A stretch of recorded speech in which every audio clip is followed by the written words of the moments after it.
म्हणते की मला पाडून तुम्ही कल्याणला निवडून आणला, आता घ्या कल्याण करून 2 वर्षात तुम्हाला 2 लाख रुपये सुद्धा दिले आणता आला नाही. त्याचं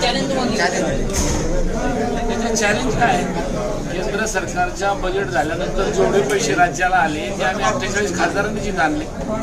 त्याच्यामुळं केंद्राचं येणारं जे बजेट आहे तेव्हा आता काय रावसाहेब दानवे सभागृहात बसतात आणि बजेट आणतात का? लोकांना बुमरांग करायचा विषय आहे. त्याच्यामुळं असं वळण द्यायचं. मला त्याच्यावर एकच गोष्ट सांगायची, यांनी किती खोटे कामं केले. आदरणीय पंतप्रधान सारख्या माणसाला सांगितलं 2024ला की आमचं ड्रायपोर्ट पूर्ण झालं आणि ड्रायपोर्ट पूर्ण झाल्यावर त्याचं उद्घाटन करा. मोदीजींनी पण त्याचं उद्घाटन केलं. अजूनही ड्रायपोर्ट चालू झालं नाही, फक्त भिंती बांधून ठेवल्या होत्या. आता या 12 महिन्यात त्या ड्रायपोर्टचं काम पूर्णत्वाला नेलं.